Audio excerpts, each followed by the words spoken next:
Hello दोस्तों। और celestial genius के इस चैप्टर की शुरुआत में हम देखते हैं कि हमारा जो मेन कैरेक्टर होता है वो मुन, और वो एक तलवार बना लेता है और कहता है कि चलो काम हो गया। और वो लोहार का बच्चा कहता है क्या, और वो मुन कहता है कि फाइनली और मैंने एक तलवार बनाई दी, वो भी अपनी ताकत से। और वो बच्चा कहता नहीं, और आखिर ये 4 दिनों में पॉसिबल कैसे हो सकता है। वो मुन कहता है कि जब मैं एक वो सिकल और मतलब कि छोटी मोटी चीजें बना रहा था तो मैं बहुत ही ज्यादा धीमा था, लेकिन जब मैंने एक तलवार अपने हाथों से बनानी शुरू की तो मेरे हाथ अपने आप ही चलने लगे। और क्या ये हो सकता है ये भी उस पेंटिंग के कारण हो रहा हो। और वो मन में सोचा नहीं, और सबसे ज्यादा जिसने मेरी मदद की थी वो, और तभी वो उस लोहार से बोलता है कि सर और थैंक यू, और आप ही के कारण मैं ये तलवार बना पाया। और लोहार कहता चलो, और लगता है कि तुम जितनी मैंने उम्मीद की थी उससे बेहतर थे, और अब तुम्हें ये फालतू की दूसरी चीजें बनाने की कोई जरूरत नहीं, और तुम जितनी चाहो उतनी तलवारें बना सकते हो अपनी इच्छा से। और वो दूसरा बच्चा कहता वही पिताजी। और वोमन कहता थैंक यू सो मच। और आगे वो लोहार कहता उसके बदले में मुझसे वादा करो कि जो भी तलवारें तुम यहाँ पर बनाओगे उनको बस तुम्हें अच्छाई के लिए और इंसाफ के लिए इस्तेमाल करना होगा। वुमन कहता हाँ बिल्कुल, और मैं वादा करता हूँ। और वो दूसरा बच्चा मन में सोचता आखिर वो इडियट ऐसा कैसे कर सकता है यार। और हम देखते हैं रात हो चुकी होती है और वुमन एक जगह पर खड़ा होता है, और वो तलवार देखते कहता चलो, और अब मैं हेवन एंड अर्थ की तलवारबाजी भी सीख सकता हूँ। और इसी तरह से दूसरा दिन आ जाता है, और कुछ बोल रहे होते हैं कि आखिर वो देखो, और मैं तुम्हें बोल रहा हूँ ना कि वुमन पिछले कुछ समय से अपनी स्किल को काफी ज्यादा शो ऑफ कर रहा है यार। और एक बंदा कहता है कि तुम बहुत अच्छा कर रहे हो वुमन, और वुमन वहाँ पर रेस्टोरेंट में अलग अलग जगह पर खाना पहुंचाया जा रहा होता है, और जब वो सब्जी काट रहा होता है एक बंदा कहता है देखो वो कितना ज्यादा तेज है, और वो तो अपने पिताजी से भी ज्यादा तेज लग रहा है। और आखिर वो बच्चा जो कि बस बैठा रहता था पूरे दिन, ऐसा कैसे हो गया यार, अमेजिंग है। तो उसके पिताजी कहते कि हाँ, और ये सब कुछ तो मैंने ही उसको सिखाया, और वो बहुत ज्यादा गर्व से हंस रहे होते। और आगे वो कहते वुमन, और क्या कुछ अच्छा हुआ क्या, और तुम नॉर्मल से ज्यादा एक्साइटेड लग रहे हो। वुमन कहता नहीं, मैं तो बस सबसे ज्यादा मेहनत कर रहा हूँ और कुछ नहीं। हम देखते हैं कि एक दरवाजा खुलता है, और तभी एक बंदा कहता है कि भले ही ये जगह थोड़ी सी बेकार है लेकिन यहाँ का खाना कहा जाता है कि डिलीशियस है माय लेडी, और चलो अंदर चलते हैं। और वुमन के पिताजी कहते हैं वेलकम। वुमन वो देखते हुए मन में सोचा एक मिनट, ये तो वही है ना इमचू, जिसने कि मुझे पिछली बार मारा था। और वो इमचू बोल रहा था कि हाँ और रो और रो। और इमचू वहां पर उस लेडी को बिठाने के बाद में दूसरी कुर्सी पर बैठने लगता है और कहता है चलो, और अगर आपको कुछ भी चाहिए तो मुझे बता देना। तो वहां पर उस लेडी का जो एक बॉडीगार्ड होता है वो कहता है कि ओए बेवकूफ, और तुम्हारी हिम्मत कैसे हुई इनके साथ में बैठने की। और हम देखते कि वो इंचू मन में सोचता कि नहीं नहीं ये सोल। और आगे कहता नहीं नहीं, मैं तो बस यहाँ पर बैठने की कोशिश नहीं कर रहा था, मैं बस सीट बाहर निकाल रहा था ताकि आप यहाँ पर बैठ सको, प्लीज बैठ जाइए। तो बॉडीगार्ड कहता आखिर मैं यहाँ पर इनके जैसे स्टेटस वाले के साथ में कैसे बैठकर खा सकता हूँ। तो वो लड़की कहती कि चलो और तुम दोनों ही बैठ जाओ, और ऐसा तो है नहीं कि मैं कोई रानी वगैरह हूँ, और इतनी ज़्यादा तुम इज्जत करोगे तो मुझे शर्म आएगी इतने लोगों में। और वो कहते ठीक है बैठ जाओ अंकल। और वो बॉडीगार्ड इसका अंकल होता है, वो बैठता है और कहता ठीक है चलो, और आज के लिए मैं बैठ जाता हूँ। और वो इमचू मन में सोचा कि ये जो बंदा है सच में काफी ज्यादा बुढ़ा हो चुका है, और अभी भी ये ऐसे ही, मुझे उम्मीद है कि पूरी जिंदगी बस ऐसे बॉडीगार्ड बनकर ही निकाल दे। आगे वो कह रहा ओए आखिर तुम लोग क्या कर रहे हो, और क्या तुम हमारे ऑर्डर रिसीव नहीं करने वाले क्या। तो वो लड़की कहती ओए क्या तुम थोड़ा अच्छे से बात नहीं कर सकते। तभी वो मन वहां पर बीच में आता है और कहता प्लीज अपना ऑर्डर बताइए। और एकदम से वो आ जाता है। तो वो दूसरा जो बॉडीगार्ड होता है वो मन में सोता है मैंने उसको आते हुए सेंस भी नहीं किया। इमचू कहता ओए संग वुमन, और आखिर ये इडियट हमारा ऑर्डर कैसे लेगा। वुमन कहता आखिर तुम लोग क्या खाने वाले हो। वो लड़की कहती आखिर यहाँ पर अच्छी चीज क्या है। वुमन कहता कि यहाँ के नूडल्स और डक वो अच्छे हैं। तो लड़की कहती प्लीज वो लेकर आओ। तो वुमन वहां से जाते हुए कहता ठीक है, और मैं आपके लिए वो लेकर आता हूँ तुरंत।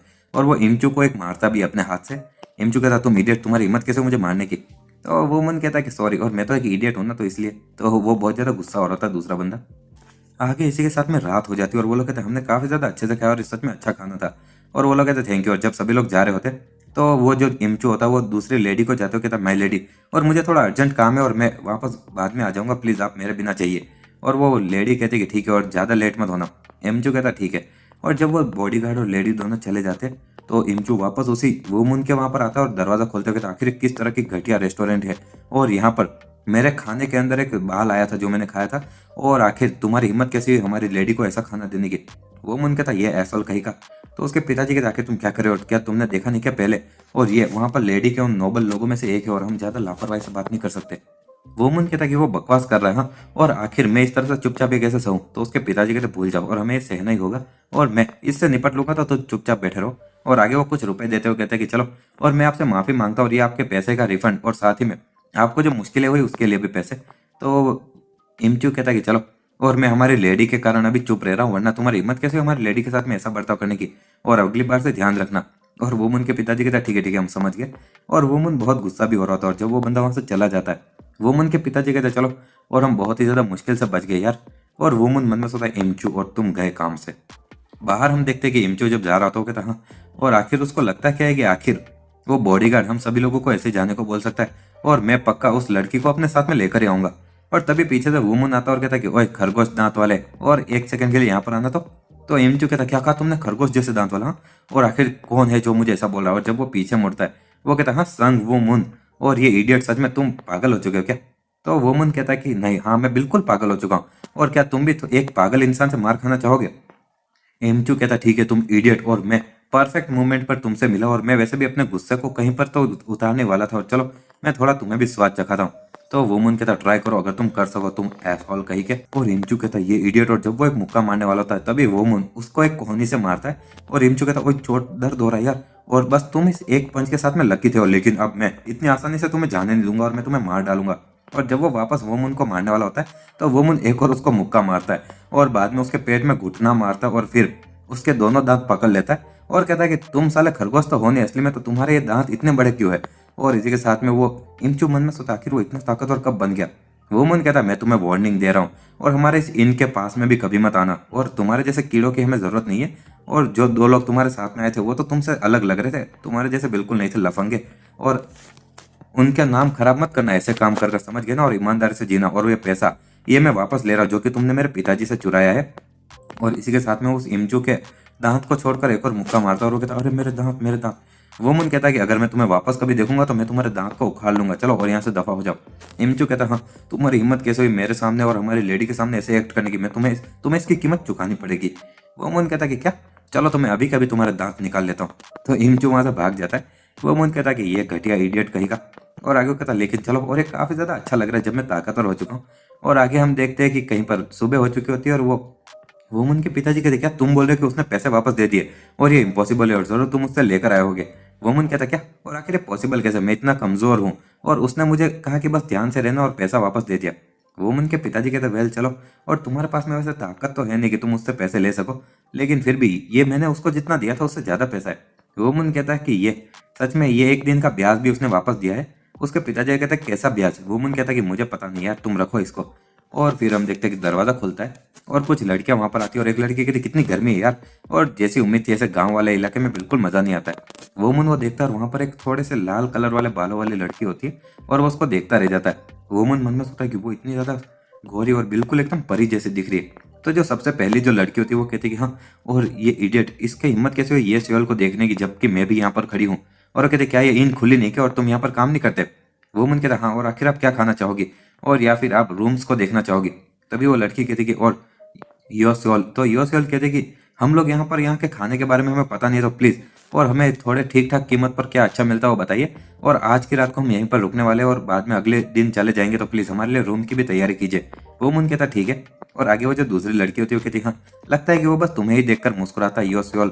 और योसेल कुछ बोल नहीं रही होती, और आगे वो लड़की कहती हाँ, और तुम सच में काफी ज्यादा सिंपल चीजों को पसंद करते हो ना, तो मैं पक्का कह सकती हूँ कि तुम्हें ऐसा सिंपल इंसान इस छोटे से इस काम करने वाले मजदूर बच्चे के साथ में रहने में मजा आएगा, नहीं तुम दोनों साथ में अच्छे दिखोगे।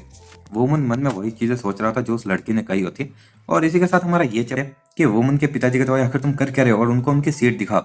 वुमन कहता हाँ प्लीज, और यहाँ पर बैठ जाइए, और यहाँ पर कुछ ही मिनट में खाना भी आ जाएगा। तो वो सबसे बड़ी जो लड़की होती है वो कहती है और आखिर ये कुर्सी इतनी पुरानी क्यों दिख रही है, ऐसा लग रहा है जैसे किसी बल टूट जाएगी, और योसेल तुम यहाँ पर आकर बैठो। तो वो जो लड़की होती है दूसरी वो कहती है हाँ ठीक है। और आगे हम देखते हैं कि वुमन मन में सोच रहा होता है कि आखिर वो लड़की उसके साथ में इतना बुरा बर्ताव क्यों कर रही है, और ये लोग आए कहाँ से। और ऐसे ही शाम हो जाती है और हम देखते हैं कि वो लड़कियां वहां पर बातें कर रही होती है, और वुमन खाना बना रहा होता है। वुमन उस लड़की को देखते हुए मन में सोचता है कि कोई भी उस सबसे नौजवान लड़की से बात नहीं कर रहा है, और इसी के साथ में रात हो जाती है। जो सबसे बड़ी लड़की होती है वो कहती है वही इनकीपर, और आखिर तुम यहाँ पर रात को हमें कहाँ पर रुकने वाले हो, और जरा हमें वहां पर लेकर चलो। तो वुमन बस अपनी उंगली से इशारा करता और कहता चलो। और वो लड़की कहती हो तुम्हारी इडियट हिम्मत कैसे हुई हमें उंगली दिखाने की? तो दूसरी लड़की कहती शांत हो जाओ, और वो बस एक छोटा सा इनकीपर ही तो है जिसको मार्शल आर्ट भी नहीं आता है। वुमन मन में सोचा हाँ, तो क्या जिस किसी को भी मार्शल आर्ट नहीं आता है वो किसी काम का नहीं होता है क्या, और मुझे मार्शल आर्ट आता है। और इसी के साथ में हम देखते हैं कि वुमन उनको एक छोटा सा पुराना कमरा दिखाता है, और कहता है कि तुम सभी लोग यहीं पर रुकोगे। तो वो लड़की कहते ये कितना ज्यादा छोटा और गंदा कमरा है, और आखिर तुम हमें यहाँ पर रहने के लिए कैसे बोल सकते हो? वुमन कहते बाकी सारे रूम भरे हुए, और अगर तुम्हें ये रूम पसंद नहीं है तो तुम दूसरी इन में जा सकते हो। तो वो लड़की कहते तुम मरना चाहते हो हाँ, और तुम्हारी हिम्मत कैसे मुझे ऐसे ट्रीट करने की? तो एक और लड़की उसको रोकते हुए कहते रुक जाओ, और हम लोग यहाँ पर ये हाथ भी नहीं उठा सकते, और हमारे यहाँ पर जितने भी लोग हैं आसपास में उनके सबके कान हम पर टिके हुए, आंख भी। और अगर ये चीज बाहर निकल गई कि हम किसी ऐसे से लड़ रहे थे जिसको मार्शल आर्ट भी नहीं आता है, तो मास्टर बिल्कुल खुश नहीं होगा। आगे हम देखते हैं कि वो लड़की थोड़ा अपने आप को कंट्रोल करती है, और दूसरी लड़की कहती हाँ, और भूल जाओ ये पागल बच्चा और अब सो जाओ। दूसरे लड़के भी कहते ठीक है चलो, और तुम बस आज बहुत लकी हो बच्चे। वो मन कहता है कि अगर ये जगह बहुत ज्यादा छोटी है तो बाहर एक इंसान अस्तबल में भी रह सकता है और मैं उनको वहां पर ले जा सकता हूँ। तो सबसे बड़ी लड़की कहती घोड़े के अस्तबल में, हाँ, और योसेल तुम वहां पर जाओ। योसेल कहती क्या, और आगे वो लड़की कहती क्या तुम जाना नहीं चाहती। योसेल कहती नहीं वो बात नहीं है, और ठीक है। वुमन कहता चलो मुझे फॉलो करो, और वो लड़की कहती ठीक है आप सभी लोग अच्छे से सोना। दूसरे लड़की कहते चलो ज्यादा लेट मत होना और कल हमें सुबह उठा देना। योसेल उदास होकर खड़ी होती है और हम देखते हैं कि वुमन उसको एक कमरे में ले जाता है जहाँ पर कि वो कहती ये वुमन कहता है कि एक मेहमान ने अचानक से वो सारी चीजें कैंसिल कर ली और मैं तुमसे एक्स्ट्रा पैसे नहीं लूंगा तो प्लीज यहाँ पर सो जाओ। योसेल कहते लेकिन ये बहुत ही बड़ा कमरा और साफ भी है और मुझे दूसरे स्टूडेंट को भी यहाँ पर बुलाना चाहिए। वुमन कहता नहीं नहीं, और वो लोग ऑलरेडी सो चुके होंगे और तुम उनको ऐसे फालतू में डिस्टर्ब करोगी। और जहाँ तक बात रही दूसरे दिखने की बात है तो मैं सभी लोगों को ये बोल सकता हूँ कि सब लोग बहुत थके हुए थे और इसलिए वो ऑलरेडी थक चुके होंगे, और ये दूसरों से सीक्रेट रखना, वो लोग लड़कियां मुझे मार देगी वरना, और अगर उनको ये पता चला तो। और योसेल कहते ठीक है और थैंक यू। वुमन कहता बिल्कुल, और चिंता मत करो यहाँ पर सो जाओ अच्छे से। और जब वुमन वहां से चला जाता है योसेल साइड में देखती है और इधर उधर कमरे में सारी चीजें देखती है और फिर सो जाती है और कहती कि वाह और ये काफी ज्यादा अच्छी जगह है। और वुमन भी कमरे के बाहर होता और कहता चलो और अब मुझे भी जाकर अपने मार्शल आर्ट की प्रैक्टिस करनी चाहिए। इसी के साथ में हम देखते हैं कि वुमन जब अपने घर से बाहर जा रहा होता है, बाहर की तरफ के सीन में है ना जो इमचू होता है वो कहता हाँ यहीं पर, वो यहीं पर रहता है। और एक बंदा कहता है इमचू तुम इडियट कहीं के, और अगर जो पैसा तुमने वादा किया है वो हमें नहीं दिया जाएगा ना तो तुम बहुत पछताने वाले हो। इमचू कहता चिंता मत करो यार, और मैं अगर तुम ये पक्का करोगे कि वुमन वापस कभी मुझ पर हाथ ना उठा पाए तो मैं तुम्हें 45 सिल्वर के सिक्के दूंगा। तो आगे वो इमचू कहता कि वुमन तुम एसोल, और इस बार तो वो अपने पैरों पर चल के वापस नहीं जा पाएगा और कभी नहीं। हम देखते हैं कि कहीं पर रात को वुमन अपनी तलवार से प्रैक्टिस कर रहा था और कहता चलो और आज के दिन में इस लकड़ी की तलवार से प्रैक्टिस करूंगा। तभी इमचो वहां पर आते हुए कहता कि वुमन आज तुम मरे और तुम्हारी हिम्मत कैसे मुझे क्रॉस करने की, और मैं डेबू याचा को अपने साथ में लाया हूँ। और डाबू याचा कहता है कि एक मिनट, और तुम किसी इस जैसे बच्चे से भी नहीं निपट पाए। हाँ, और वुमन कहता है ओए इमचू, और मैंने तुम्हें वार्निंग दी थी और आखिर तुम्हारे साथ में इडियट्स कौन है। तो इमचू कहता है कि अपनी जबान संभाल के, और तुमने इडियट किसको कहा, डाबू याचा तुम्हें जिंदा नहीं छोड़ेगा। डाबू याचा कहता है कि क्या तुमने हमें इडियट बुलाया, और चलो देखते कि लगता है तुम्हारे पैर तोड़ना काफी नहीं रहेगा।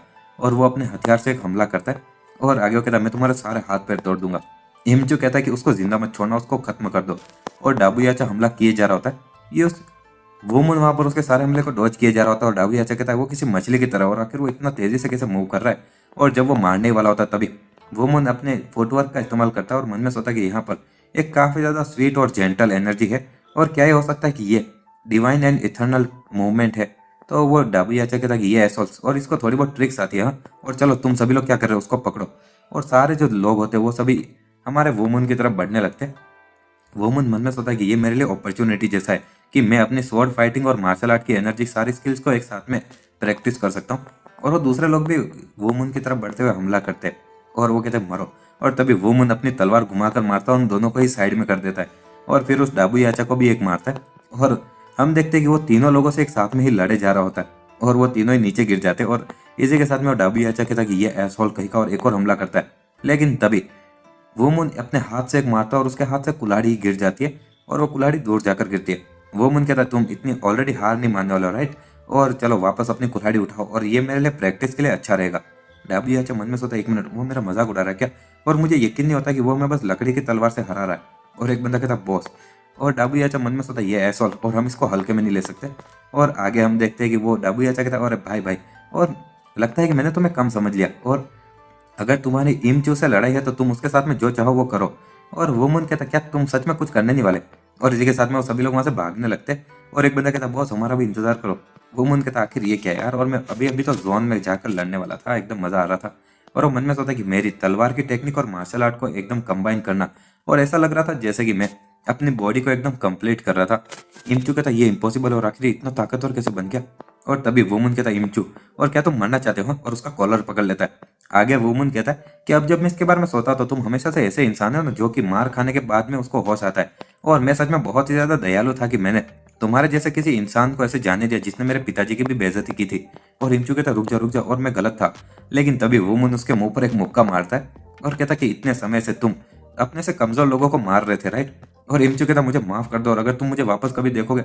लेकिन तभी वुमन और उसको मारे जा रहा होता है, और वुमन कहता है कि अगर तुम बस छोटी सी बात के लिए मेरे सारे हाथ पैर तोड़वाने वाले हो तो आखिर तुमने भूतकाल में और भी ज्यादा बुरी हरकतें की होगी, और आज के बाद में ऐसी चीजें कभी मत करना। और उसको बहुत पीटता है कि इमचू अपने घुटने पर बैठा होता है। वुमन कहता मुझे नहीं लगता कि तुम्हारे जैसा कोई इंसान इतनी जल्दी अपने सारे एक्शन पे सजा पाने वाला है, लेकिन अगर तुम और मार नहीं खाना चाहते तो यहाँ से दफा हो जाओ। और इमचू वहां से रेंगते हुए जाने लगता है, और वुमन कहता है कि चलो। और मुझे यकीन नहीं होता कि मुझे इस इमचू और डाबियाचा और किन किन से लड़ना पड़ रहा है यार। और आज के दिन में एक साथ में मुझे बहुत सारी अजीब चीजें हो रही है, लेकिन फिर भी ये काफी ज्यादा एक्साइटिंग था कि मैं अपनी तलवारबाजी की चीजों को, मार्शल आर्ट को एक्सपेरिमेंट कर पाया। और इसी के साथ में हम देखते हैं कि सुबह हो चुकी होती है और वुमन अपने कमरे में सो रहा होता है, और तभी कोई जोर से चिल्लाता है कि इन कीपर यहाँ पर कौन है और जल्दी से यहाँ पर आओ। और वुमन एकदम से उठकर भागते होता है, करता है कि क्या और क्या, कुछ हुआ क्या? तो एक लड़की कहती है कि पानी, और मुझे प्यास लग रही है और जरा मुझे पानी ला कर दो। और वुमन कहता है कि यहाँ पर तुम्हारे बेड के नीचे ही पानी है। तो वो लड़की कहती है क्या सच में? तो मुझे चाय पीनी है और मुझे एक कप चाय ला कर दो। वुमन कहता है कि ठीक है, और मैं तुम्हें एक कप चाय ला कर दूंगा रेस्टोरेंट में, वहां पर नीचे की तरफ, तो अभी के अभी नीचे आओ। और वो लड़की कहती सच में? तो क्या हमें सच में, वैसे भी अभी जाना ही था तो हम वैसे नीचे आ ही रहे। और इसी के साथ में हम देखते हैं कि सुबह एक जो लड़की होती है वो कहती है योसियोल, और क्या तुम्हें घोड़े के अस्तबल में अच्छे से नींद आई? हाँ, और क्या वहां पर घोड़े की पोटी की बदबू आ रही थी? और योसियोल कुछ बोल नहीं पा रही होती। वो मुन कहता ओह, और हमारे जो घोड़े का अस्तबल है वो काफी ज्यादा क्लीन है और उसको अच्छी नींद आएगी। और सही बोल रहा हूँ ना मैं? तो योसियोल भी कहता है कि हाँ, और वुमन उसको आंख मारता है और वो मुस्कुरा रही होती है। और इसी के हमारा वुमन होता है वहां पर उस लड़की को बहुत ज्यादा लेजर लाइन दे रहा होता है। और जब वो सभी लोग जा रहे होते हैं तो वुमन के पिताजी कहते हैं कि हमें उम्मीद है कि आप वापस हमारे यहाँ पर आएंगे और प्लीज आपका सफर सुरक्षित हो। और वुमन उसी लड़की को देख रहा होता है। उसके पिताजी कहते हैं वुमन, और क्या तुम उस लड़की के प्यार में गिर गया? और मैंने देखा था कि तुम उससे कुछ ज्यादा ही अच्छे से बात कर रहे थे तब।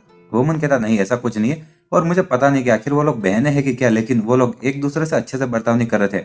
और मैं उससे इसलिए अच्छा बर्ताव कर रहा था क्योंकि मुझे उस पर दया आ रही थी। उसके पिताजी कहते ओ सच में? वुमन कहता हाँ सच में। और आगे वो कहता है कि वो कैंग, मतलब कि अपने छोटे भाई के बारे में। और उसको वही रात याद आ रही होती जहाँ पर कि वो कैंग बोलता है कि मैं वापस जल्दी आऊंगा पिताजी, और ब्रदर मैं वापस आ जाऊंगा। उसका ब्रदर भी कहता है कि हाँ अपना ध्यान रखना। और वो कैंग वहां पर अलविदा बोलकर माउंट हुआ के जो ग्रुप होता है उनके साथ में चला जाता है। और उसके पिताजी और भाई दोनों देख रहे होते हैं, और तब वुमन थोड़ा उदास होता है। अभी वुमन सोच रहा होता है कि आपको क्या लगता है कि वो कैंग वो अभी उस माउंट हुआ सेक्ट में कैसा होगा और क्या वो ठीक रहेगा? और उसके पिताजी कुछ बोलते नहीं है। और इसी के साथ में हम देखते हैं कि रात हो चुकी होती है, और कोई बोला था हाँ क्या, और ये नोबल ली हाउस? हाँ। और उसके पिताजी कहते हैं कि हाँ, और नोबल ली हाउस, और उन्होंने कहा है कि तुम उनके लिए काम करने के लिए आओ, और कंडीशन काफी ज्यादा अच्छी है, और अगर मैं बस 10 साल नौजवान होता ना तो मैं वहां पर चला जाता। और वुमन कहता है तुम बोल रहे हो कि मैं लीबी हाउस में जाऊँ, आखिर ऐसा क्यों? और मैं तो आपको यहाँ पर इस रेस्टोरेंट में काफी ज्यादा अच्छे से मदद कर रहा हूँ, लेकिन उसके पिताजी कहते मुझे पता है, लेकिन तुम यहाँ पर हमेशा काम नहीं कर सकते। और उन सारे मेहमानों की तुम्हारी उस तरह से बेइज्जती करते हुए, और उसके कारण मुझे बहुत ज्यादा बुरा लग रहा था।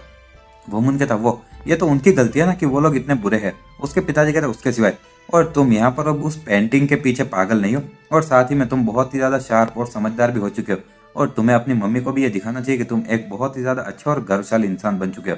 वुमन कहता पिताजी, और वो मन में सोचा कि हाँ वो सही बोल रहा है, और मैं इन लोगों के ऊपर बोझ बन के नहीं रह सकता। और अब जब मैं पूरी तरह से ठीक हो चुका हूँ तो मुझे उनको दिखाना चाहिए कि मैं भी कितना रिस्पॉन्सिबल हूँ, और इससे पहले कि मम्मी और भी ज्यादा बीमार हो जाए।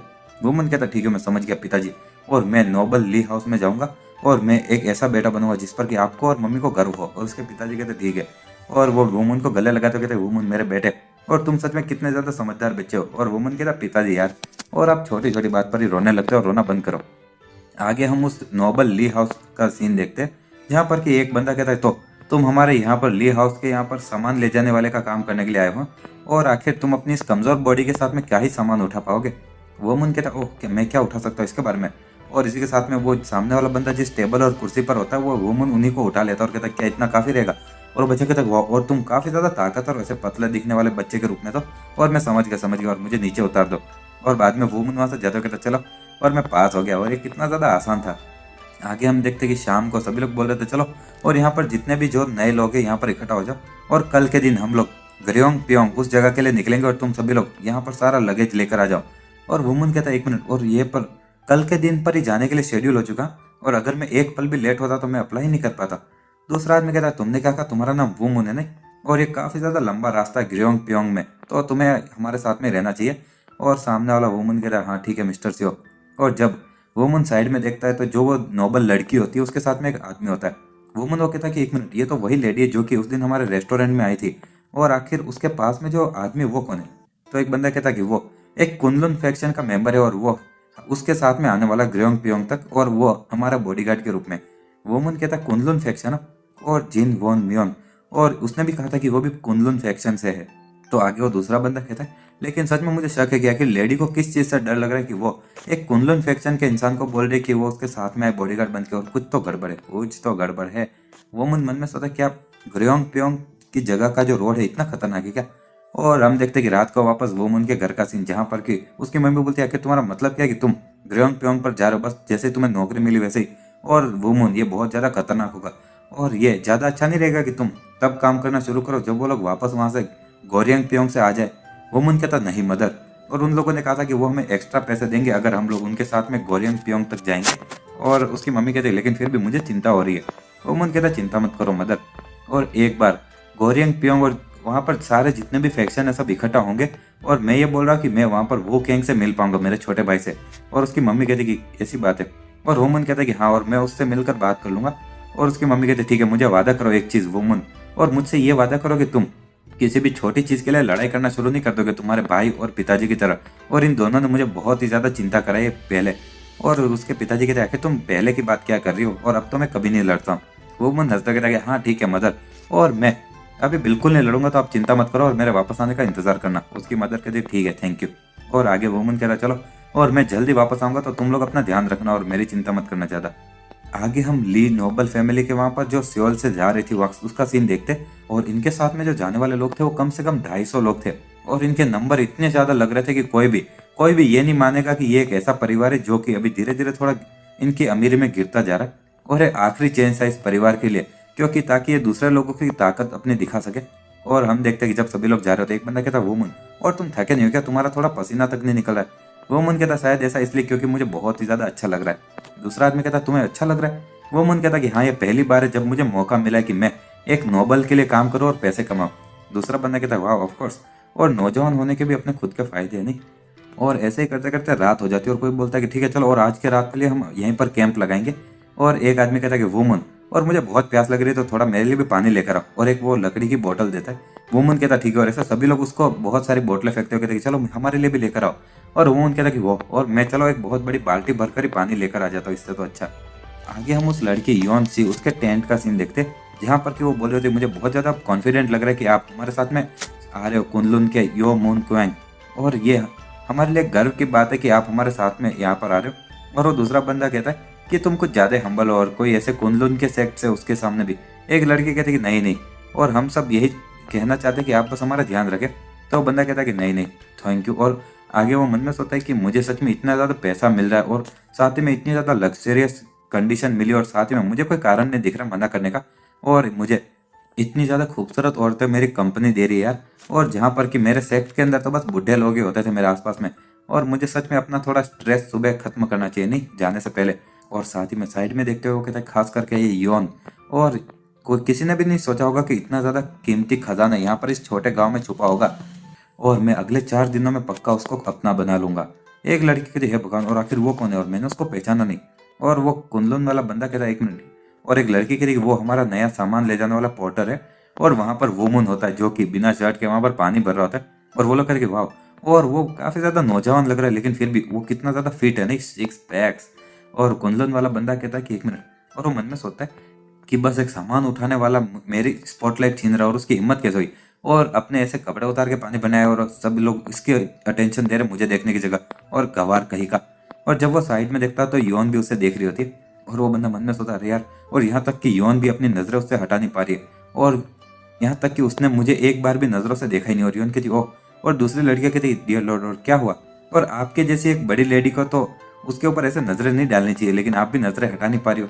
और योन मन में सोचे कि ये तो वही रेस्टोरेंट वाला बच्चा है, और मुझे लगा था कि उसने कभी मार्शल आर्ट सीखा नहीं है, लेकिन उसकी बॉडी एकदम परफेक्ट है एक मार्शल आर्ट सीखने के लिए।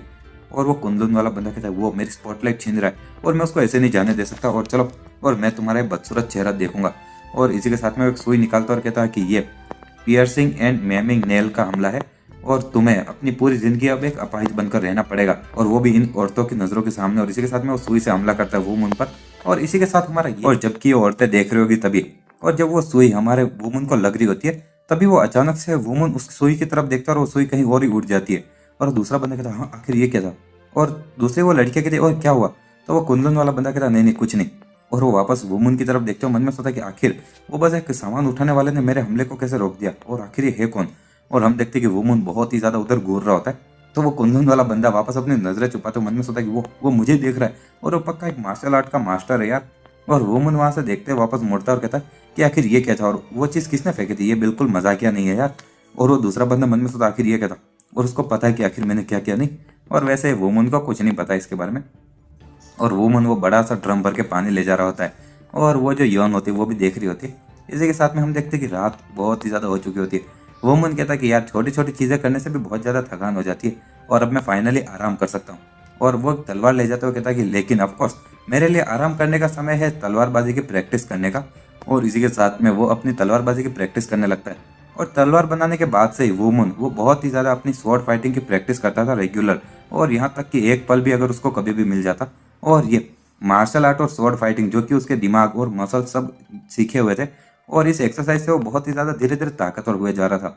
और वुमन यही सब कर रहा होता और कहता चलो, और अब सच में इतने समय बाद में मेरी बॉडी थोड़ी सी ट्रेनिंग से अच्छी लग रही है। और उसके पीछे एक बंदा खड़ा होता है, कहता कि वाह, और ये तो सच में काफ़ी ज़्यादा एक्सीलेंट तलवारबाजी की फाइटिंग स्किल्स है, और ये पहली बार है जब मैंने इतने अच्छे से ये चीज़ देखी हो। और मैंने सच में इन सारी चीज़ों को काफ़ी ज़्यादा मिस कर दिया नहीं। वुमन कहता ओए आखिर तुम कौन हो। तो सामने वाला इंसान कहता छोटे भाई, और तुम्हारी तलवारबाजी की स्किल सुपर्ब है। ये थोड़ा सा बेइज्जती जैसा होगा, लेकिन क्या मैं आपके टीचर का नाम पूछ सकता हूँ। ये बदतमीजी करने के लिए माफी चाहता हूँ। वुमन कहता कि मेरे कोई टीचर नहीं है। सामने वाला बंदा कहता बट ऑफ कोर्स, और तुम मुरिम के एक छुपे हुए ड्रैगन हो जो कि अभी सीक्रेटली किसी ऑर्गेनाइजेशन को खत्म करने के लिए निकले हो नहीं, और किसी भविष्य के खतरे से हमें बचाने के लिए। और शायद मुझे इतना ज़्यादा शोर नहीं मचाना चाहिए, और चीज़ें ज़्यादा मुश्किल होगी तो तुम अपनी पहचान छुपा नहीं पाओगे, राइट। और वुमन कहता मैं कुछ नहीं। और वो मन में सोचता टेक्निकली देखा जाए तो अगर मैं किसी को अपना टीचर बुलाऊं तो ये जिन वॉन मियोंग होगा, लेकिन ऐसा है नहीं कि उसने मुझे परमिशन दी उसको टीचर बुलाने की, तो मैं अपने आप को उसका स्टूडेंट बता नहीं सकता। और आगे वो बंदा कहता ओह, तो आखिर तुम किस तरह के इविल क्रिएचर को इतनी रात को ट्रैक करने के लिए निकले हो। इविल, ब्लडी सेक्ट और अलग अलग सेक्ट के वो नाम बता रहा होता है। और वुमन कहता है मैं किसी का पीछा नहीं कर रहा हूँ यार। और वो बंदा कहता हाँ मुझे पता है यार, मैं तो बस मजाक कर रहा था, और हंसने लगता है। वुमन मन में सोचता क्या इसने शराब पी कर रखी है क्या। वुमन कहता चलो तो मैं जा रहा हूँ। तो दूसरा बंदा कहता वही तुम ऐसे ही नहीं जा सकते, और हम नसीब के कारण मिले, और आखिरकार अब तुम जा कहाँ पर रहे हो। और अगर हम लोग सही रास्ते पर और एक ही दिशा में जा रहे तो हम लोग साथ में चले जाते नहीं। और अभी के लिए मैं गोरियांग प्योंग की तरफ जा रहा हूँ। वुमन मन में सोचा है कि अगर मैं जवाब दूंगा तो वो मुझे फॉलो ही करता रहेगा नहीं, और मुझे इससे बचकर भागना चाहिए। और इसी के साथ में वुमन तेजी से वहां से भागने लगता है।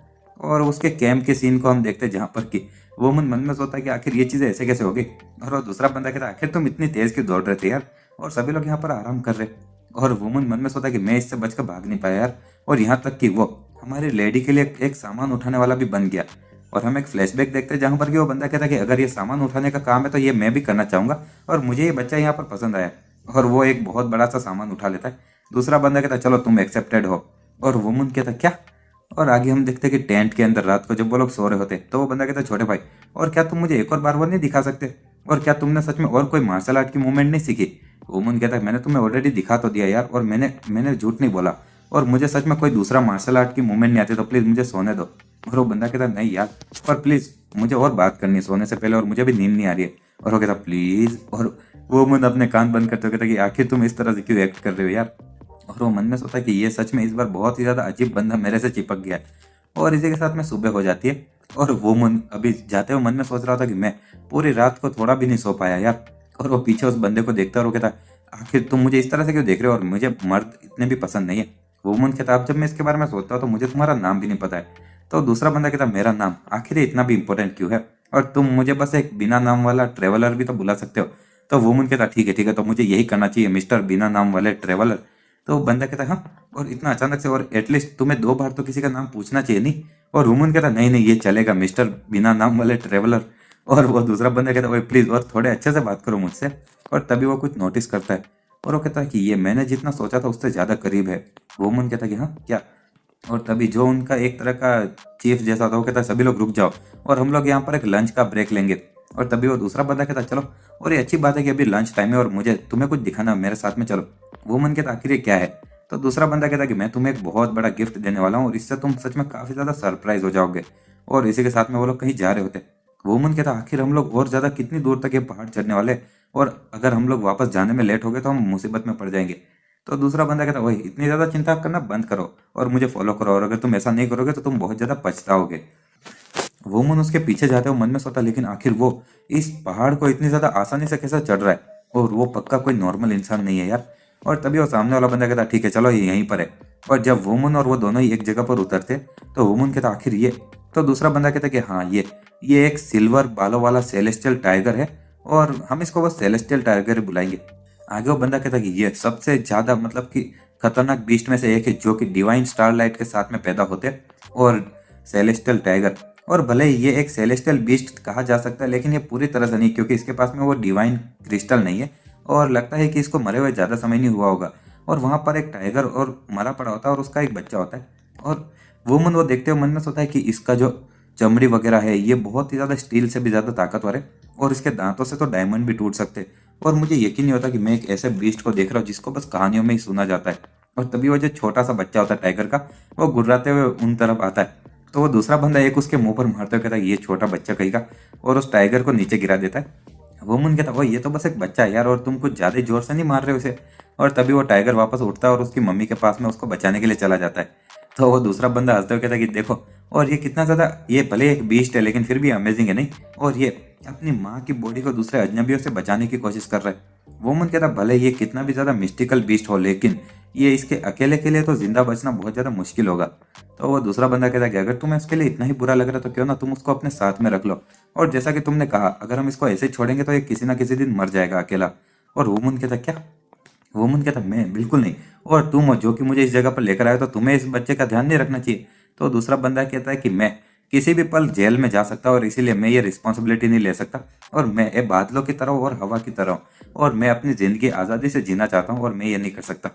वो मन मन में सोचता जरा इसको देखो और अचानक से कितना ये कूल एक्टिंग कर रहा है नहीं। और दूसरा बंदा कहता चलो और ऐसा बात मत करो यार, कम ऑन यार, इसका ध्यान रखना ना प्लीज।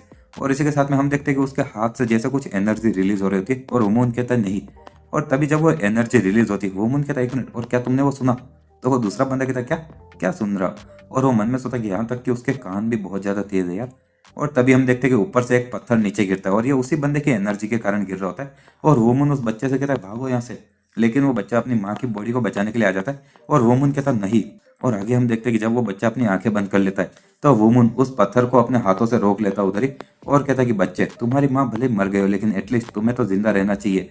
और वो बच्चा रोते हुए वो देख रहा होता है और इसी के साथ हमारा रहता है रोक कर। और वो दूसरा बंदा कहता है कि वाह तुम सच में इनक्रेडिबल हो छोटे भाई, और मुझे यकीन नहीं होता कि तुमने इतने बड़े पत्थर को ऐसे साइड में फेंक दिया। और वेल चलो, जो ये फीमेल टाइगर होते हैं सेलेस्टियल टाइगर, उनको ऐसा कहा जाता है कि वो जब 3 बच्चों को जन्म देते हैं तो वो मर जाते हैं, तो इसका मतलब कि यहाँ पर जो ये बच्चा है ये जरूर तीसरा बच्चा होगा। और चलो, और ऐसा भी कहा जाता है कि जो तीसरा बच्चा होता है वो सबसे ताकतवर बच्चा होता है इन सभी में। और लेकिन क्योंकि ये अपनी माँ को जैसे पैदा होते ही खो देते तो इनके जिंदा बचने के चांस बहुत ही कम होते, और अगर तुमने इसकी मदद नहीं की होती तो वो जरूर मर चुका होता। और वुमन उस बच्चे को देख रहा होता और बच्चा भी उसको।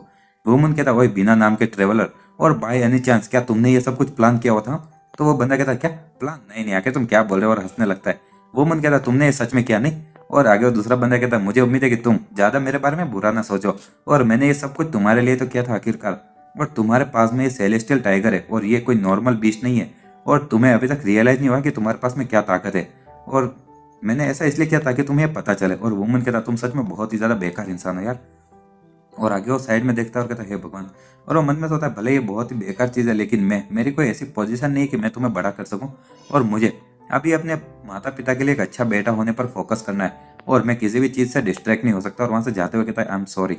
और वो जो छोटा टाइगर का बच्चा होता है वो रोते हुए वुमन को देख रहा होता है और फिर अपनी माँ की बॉडी को देखता है, और वो बहुत ही ज़्यादा रोते हुए वही चीज़ याद करता है जब वुमन ने उसको बोला होता है कि बच्चे तुम्हारी माँ भले मर गई हो लेकिन एटलीस्ट तुम्हें तो जिंदा रहना चाहिए। और इसी के साथ में वो अपनी माँ को आखिरी बार अलविदा बोलता है और वुमन के पीछे भागने लगता है। और हम देखते हैं कि जब वो दोनों वहां से चले जाते तो वापस उस टाइगर की बॉडी के पास में वही बंदा आता है और कहता है कि मैंने तुम्हारे बच्चे को एक भरोसेमंद इंसान को दिया तो तुम अब शांति से जा सकते हो और गुड बाय। और इसी के साथ में हम देखते हैं उसी कैंप का सीन जहाँ पर कि वो बंदा कहता है ओह, और लगता है कि तुमने फाइनली उस बच्चे को छोड़ने का डिसाइड कर लिया था। और वुमन कहता है कि ये पूछना बंद करो जब तुम्हें ऑलरेडी सब कुछ पता है, और इससे मुझे और गुस्सा आता है। और हम देखते हैं कि उसकी शर्ट में वो टाइगर का बच्चा होता है। वुमन कहता भले मैंने कुछ भी किया लेकिन वो मुझे फॉलो करना छोड़ ही नहीं रहा था और आखिर में क्या ही करूं। और आगे वो दूसरा बंदा हंसने लगता है। वुमन कहता आखिर में क्या मुझे उसको मारना चाहिए? और सामने वाला बंदा कहता लगता है कि तुमने अब उसको बड़ा करने का डिसाइड कर ही लिया है तो मैं तो मैं सेलेस्टियल टाइगर के बारे में कुछ और चीज़ें बता देता हूँ। सबसे पहले तो जो ये सेलेस्टियल टाइगर होते हैं वो बिना किसी कारण के लोगों पर हमला नहीं करते, और ऐसा जैसा कि मैंने पहले कहा था, इसके अंदर एक डिवाइन लाइट है। और भले ये एक जंगली जानवर है, लेकिन ये एक बहुत ही ज़्यादा स्पेशल है, जो कि ओमनिवोरस एनिमल है। मतलब कि इसका मतलब तुम्हें बस इसको मांस खिलाने की चिंता नहीं करनी पड़ेगी, और तुम इसको चावल भी खिला सकते हो, ये अच्छी बात नहीं है। और वो मन कहता है कि हाँ, सबसे पहले जाओ और कुछ चावल लेकर आओ। और तुम्हें नहीं लगता है कि तुम्हें इस बच्चे को कुछ खाने के लिए लाना चाहिए सबसे पहले? और मुझे लगता है तुम इतना तो कर ही सकते हो। तो बंदा कहता ठीक है ठीक है, और मैं इतना तो कर ही लूंगा, और हंसते हुए जाने लगता है। और जब वो चला जाता है तो वुमन वहाँ पर नीचे देखते हो, कहता चलो, और अब चीज़ें ऐसी हो ही गई तो अब साथ में अच्छे से रहते हैं। और टाइगर का बच्चा उसको देख रहा होता है। और जब वो दूसरा बंदा वहाँ पर जाता है और सभी लोग जब पैक कर रहे थे, वो कहता है हे भगवान, और मुझे थोड़ा लेट हो चुका है, लेकिन क्या मुझे थोड़े चावल मिल सकते हैं? और दूसरे लोग कहते क्या, और हमने यहाँ पर जितनी भी चीज़ें वो सब फिनिश कर लिए, और हम अभी जाने ही वाले हैं। तो वो बंदा कहता लेकिन मैं यहाँ पर देख सकता हूँ बहुत सारे बच्चे भी हैं, मुझे बस थोड़े से दे दो नहीं। तो दूसरा बंदा कहता तुम्हारी हिम्मत कैसे हुई, तुम किसी काम के नहीं और ऐसे चावल मांग रहे हो? और तभी पीछे से वो कुंदलून वाला बंदा आता है और कहता क्या कुछ प्रॉब्लम है? तो एक बंदा कहता है कि लॉर्ड यू मुंगकेंग, और मुझे पता नहीं आखिर ये इंसान अचानक से आ गया और लंच टाइम खत्म होने के बाद में हमसे खाने से मांग रहा है। और वो कुंदलून वाला बंदा मन में सोचा एक मिनट, और ये फालतू का बंदा तो यही उस पहले वाले उस वुमन के साथ में घूम रहा था नहीं। और अगर ये बिना किसी काम के बेवकूफ़ एक साथ में ऐसे घूम रहे, तो मैं पक्का कह सकता हूँ तो पहले वो वुमन ने जो मेरे हमले से बचा था वो बस एक एक्सीडेंट था, और ये किसी काम के नहीं बेवकूफ़। और इसी के साथ में वो कुंदलून वाला बंदा उस चावल की बाल्टी को लात मारता है और कहता है तुम खाना चाहते थे नहीं, और ये रखो। और वो दूसरा बंदा कहता है नहीं, तुमने इतना ज़्यादा कीमती चावल बर्बाद कर दिया। और वो कुंदलून वाला बंदा मुस्कुरा रहा होता है। जो दूसरा बंदा होता है वो धीरे धीरे हंसने लगता है और कहता और हम देखते हैं दूसरा एक जो काम करने वाला बंदा होता है वो कहता है ये क्या, इसका दिमाग खराब हो गया क्या? और आखिर वो लॉर्ड यू के सामने ऐसे कैसे हंस रहा है? और धीरे धीरे उस बंदे की हंसी और तेज होती जाती है, और वो और तेजी से हंसने लगता है। और दूसरे लोग उनके नाक से खून निकल रहा होता है और वो अपने कान पकड़ लेते हैं। और जो कुंदलून वाला बंदा होता है उसके तो कान, नाक, मुंह सब जगह से खून निकल रहा होता है, और वो तो जमीन पर ही गिर जाता है अपने घुटनों पर और कहता है रुक जाओ। और इसी के साथ में वो दूसरा बंदा अभी रुकने लगता है, और दूसरा बंदे जो कुंदलून वाला बंदा होता है उसकी तो हालत ही खराब हो जाती है। और जो बिना नाम वाला बंदा होता है वो कहता काफ़ी ज़्यादा लंबा समय हुआ है जब मुझे पिछले 100 सालों में किसी ने इस तरह से ट्रीट किया हो, और सच में आज काफ़ी ज़्यादा मज़ा आ रहा नहीं, और वापस हंस रहा होता है। और इसी के साथ में हम देखते हैं कि वो एक राइस बॉल उठाता है और कहता चलो, और मैं इस चावल को अपने साथ में ले जा रहा हूँ और चुपचाप यहाँ से निकल रहा हूँ अभी के लिए तो। और वो बाकी तीनों बंदे वहाँ पर घुटने पर बैठे होते। कुंदलून वाला बंदा मन में सोचा कि ये इंसान आखिर हो कौन सकता है, और ये तो बहुत ही ज़्यादा खतरनाक था यार। और मैंने कभी सोचा ही नहीं था कि ऐसा एक मार्शल आर्ट का मास्टर मिलेगा जो कि 100 साल से भी ज़्यादा उम्र का है, और क्या ये हो सकता है? और तभी हम दूसरी जगह का सीन देखते हैं जहाँ पर कि वुमन उसको देख रहा होता है, और सामने वाला बंदा कहता है क्या तुमने वो देख लिया? वुमन कहता है कि हाँ। सामने वाला बंदा कहता है तो मुझे लगता है कि अब मुझे तुम्हारे ज़्यादा करीब आने की कोशिश करने की ज़रूरत नहीं है नहीं, और हम लोग ऑलरेडी ऑलमोस्ट कोरियांग प्योंग तक पहुंच चुके हैं, और मुझे भी अब यहाँ से जाना चाहिए, और मुझे फॉलो करो, और मुझे तुम्हें बहुत सारी चीज़ें बोलनी है। तो वुमन चुपचाप उसको फॉलो करता है। आगे हम देखते हैं कि रात हो चुकी होती है, और वो दूसरा बंदा बोलता है कि क्या तुम तब बहुत ज़्यादा चौंक चुके थे? वुमन कहता है ईमानदार से को तो मैंने रियलाइज़ कर लिया था तुम एक नॉर्मल इंसान नहीं हो जब मैं पहाड़ पर तुम्हारा पीछा कर रहा था।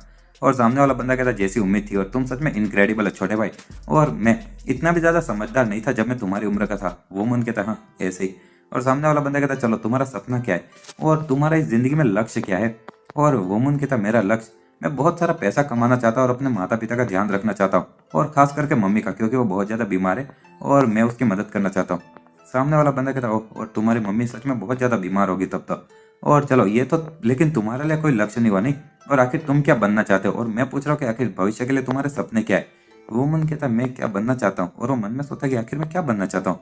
सामने वाला इंसान कहता वेल, जब मैं तुम्हें देखता हूँ तो मुझे महसूस होता कि तुम्हारे भविष्य के बारे में कोई प्लान्स नहीं है, और तुम बस ऐसे जिंदगी को गुजार रहे हो। वुमन मन में सोचा हाँ सही कहा, और मैंने आज तक कभी कुछ सोचा नहीं कि आखिर मैं क्या बनना चाहता हूँ, और ना ही कोई लक्ष्य के बारे में तय किया। और एक तरह से देखा जाए तो मैं अभी भी उस पेंटिंग के इल्यूजन से बच के निकला नहीं हूँ। सामने वाला इंसान कहता बाय एनी चांस क्या तुम मेरे जैसे बनना चाहोगे? वुमन कहता हाँ तुम्हारे जैसा। तो सामने वाला इंसान कहता कि हाँ एक इंसान जो कि मुरीम में मैं ही अकेला इंसान हूँ जो बिना सोचे समझे ऐसे जी रहा हूँ, और इधर उधर एक बादल की तरफ भटकता हूँ, और मैं मुरीम के बारे में सोचे बिना इधर उधर भटकता, और मैं ये बोल सकता हूँ क्योंकि मेरी उम्र के कारण। और वुमन वो कुछ समझ नहीं पाता है। आगे सामने वाला इंसान एक किताब देता कहता चलो तुम ये रख लो, ये कोई बहुत ही ज़्यादा महान चीज़ नहीं है। वुमन उस किताब को देखते हुए कहता कि ये एक मार्शल आर्ट की पूरी गाइड है, और तुम इस चीज़ को मुझे ऐसे कैसे दे सकते हो?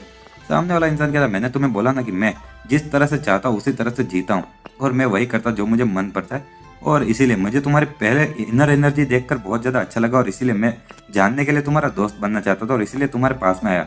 लेकिन अब मुझे सच में तुम बहुत ज़्यादा पसंद आ चुके हो और इसलिए ये गिफ्ट है। और इसके अंदर कोई बहुत ही ज़्यादा मिस्टीरियस मार्शल आर्ट टेक्निक वगैरह नहीं है, इसके अंदर बस ओरिजिनल बेसिक प्रिंसिपल है मार्शल आर्ट के, तो ये अच्छे से इस्तेमाल करना और ये सच में बहुत ही ज़्यादा तुम्हारे काम आएगी जब तुम इसको पढ़ोगे।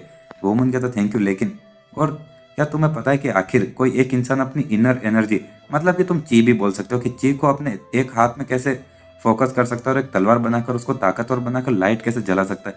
सामने वाला बंदा कहता ओह, मेरा मतलब कि तुम्हें ये पता है कि आखिर अपने पावर को मटेरियलाइज कैसे किया जाता है, राइट। वुमन कहता कि हाँ वही वही। तो आगे वो बंदा एक छड़ी उठा तो कहता चलो, और तुम्हें दिखाना ज़्यादा आसान रहेगा समझाने से, और तुम्हारे अंदर की जो एनर्जी होती है ची उसको, और मैं इतना भी ज़्यादा अच्छा नहीं हूँ तो मैं तुम्हें बस एक ही बार दिखाऊंगा और इसको अच्छे से याद रखना। और मुझे लगता है कि ये तुम्हारे लिए बहुत ही ज़्यादा आसान रहेगा क्योंकि तुम्हारी जो कॉन्सेंट्रेशन स्किल्स है बहुत ज़्यादा अच्छी है। और चलो, सबसे ज़्यादा जो आसान चीज़ है वो है तुम्हारी एनर्जी को किसी एक चीज़ के अंदर डालना। और ऐसा कहा जाता है कि एक बहुत ही सर्टेन अमाउंट में जो एनर्जी होती है वो थोड़ी बहुत बढ़ा दी जाए, और ये ज़्यादा अगर ओवरफ्लो होगी तो वो बाहर की तरह निकलेगी। और लेकिन ये बिल्कुल ऐसे ही एक टूटे हुए ग्लास के अंदर पानी डालना, और इसकी असली ताकत इस तरह से पता लगाना मुश्किल होगा। और इसी के साथ हमारा ये कि जो वो मिस्टीरियस इंसान होता है वो मुन को तलवारबाजी में एनर्जी डालना सिखा रहा होता है, मतलब कि ची का इस्तेमाल करना, और वो मुन वो सब सीख रहा होता है। और आगे वो बंदा बहुत सारी चीज़ें बताता है और वो मुन कहता है ओह मैं समझ गया। और इसी के साथ में वो बंदा अपनी एनर्जी को हटा लेता है और कहता है चलो तो अब मैं यहाँ से जा रहा हूँ। वो मुन कहता है एक मिनट रुको, और जाने से पहले मुझे अपना नाम बता दो। तो वो बंदा कहता है कि मेरा नाम बेक सेंग उन है, और हम लोग अपने एक दूसरे से काफ़ी ज़्यादा मिलने वाले आगे चलकर। और वो मन में सोचता है कि बेक सेंग, और आगे वो बंदा वहाँ से जाता कहता चलो कुछ भी हो। और मोरिम की दुनिया में अपनी एनर्जी और बाकी दूसरा मार्शल आर्ट दूसरों को दिखाना बिल्कुल ही एकदम गलत चीज़ है, और अगर तुम किसी दूसरे से कभी पूछोगे तो वो तुम्हें नहीं बताएंगे। और वो मुन अपनी जगह पर बैठते हुए मन में सोचता है कि एक मिनट, और बेक सेंग वो इस दुनिया के सबसे महान वॉरियर्स में से एक है, और एक मिनट तो ये क्या वही था, और 9 सबसे महान वॉरियर्स में से एक इस दुनिया में। और इन शॉर्ट वो भी अभी गोरियंग में जा रहा है, और ये उन्हीं वॉरियर्स में से है जो कि मुरिम की दुनिया में एकदम टॉप पर रहते हैं। और साथ ही में ये उन 2 वॉरियर्स में से एक है जिसके कारण कि लोग, इतने सारे लोग अभी गोरियंग पियोंग उस जगह की तरफ जा। ये बिना नाम वाले ट्रेवलर की असली जो पहचान है वो थी बेक संग उन। और आगे हम देखते हैं कि वुमन बोल रहा था कि भले ही मैं उसका चेहरा नहीं देख पाया था लेकिन फिर भी स्पेयर डीमन से मदद मिल पाना, जब ये तब की बात कर रहा था जब इसको वो मास्टर ठीक कर रहा होता है और दूसरे 4 गुंडे मारने वाले होते हैं और एक स्पेयर वाला बंदा आकर उनको मार देता है और उसका नाम स्पेयर डीमन होता है। और आगे ये बता रहा था कि लेकिन अब यहाँ तक कि दूसरे भी मैं महान वॉरियर से मिल चुका हूँ और मैं उन दोनों को ही गोरियंग पियोंग में देख पाऊंगा। और इसी के साथ में हम अगले दिन का सीन देखते, जब भी वुमन को समय मिलता था तो वो अपने चलते हुए वो उस किताब को पढ़ने लगता था जो कि मार्शल आर्ट की गाइड थी, और बहुत सारे ये सब इनर एनर्जी वगैरह पढ़ने के बाद में और वुमन अलग अलग चीज़ों को समझ पा रहा था। और आगे हम देखते कि वो एक जगह पर बैठते हुए कहता है कि ये जो चीज़ें मैंने पेंटिंग से सीखे थे वो इस किताब के अंदर भी थोड़ी बहुत वैसे ही लिखी हुई है, और ये सच में कितनी ज़्यादा मिस्टीरियस चीज़ है नहीं। और तभी एक पीछे से आदमी आता कहता ओए, और क्या तुम संग वो मून हो? तो वुमन कहता कि हाँ, और आगे वो आदमी कहता कि हमारे मिस्ट्रेस योन, उन्होंने कहा कि तुम उनसे मिलने आओ अभी कभी। वुमन कहता ठीक है, और अब मन में सोता आखिर योन मुझे क्यों देखना चाहती है। और आगे वो वहाँ पर जाता और एक मिनट आदमी कहता कि मैं इसको लेकर आ गया माई लेडी। तो योन कहती थैंक यू। वुमन कहता है कि एक मिनट क्या मैं पूछ सकता हूँ आखिर तुमने मुझे यहाँ पर क्यों बुलाया? तो वो लेडी कहती है कि जो हमारे घोड़े चलाने वाला बंदा था उसको वो बीमार हो चुका है और अभी और वो ड्राइव नहीं कर सकता है, तो इसीलिए उसकी जगह पर तुम हमारे घोड़ा गाड़ी चलाओ। और वुमन मन में सोता कि वाह, और मुझे इतनी ज़्यादा गौरवशाली चीज़ मिल रही है योन के लिए घोड़ा गाड़ी चलाने का काम।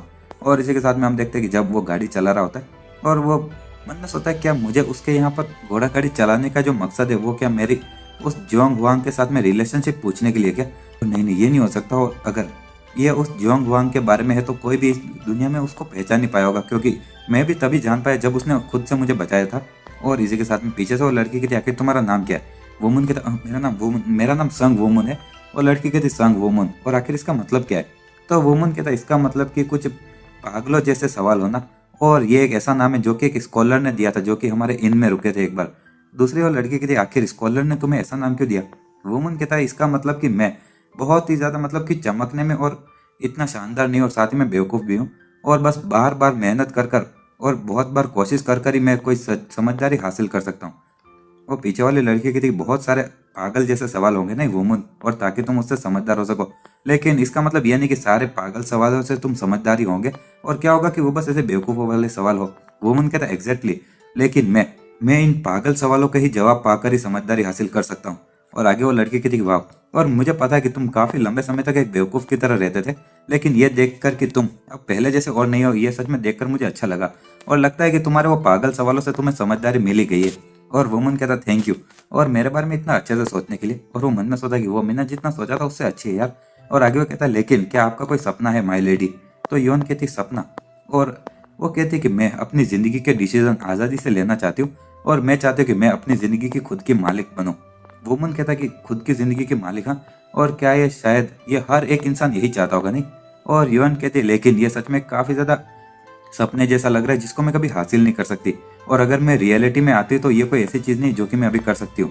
और एक ही चीज़ है जो मैं अभी चाहती हूँ और वो है कि मेरे पिताजी के लिए जो कि अभी कोमा में है वो उठ जाए और मैं अपने परिवार जो कि अभी धीरे धीरे अपनी जगह से गिरता जा रहा है उसको वापस खड़ा करना चाहती हूँ।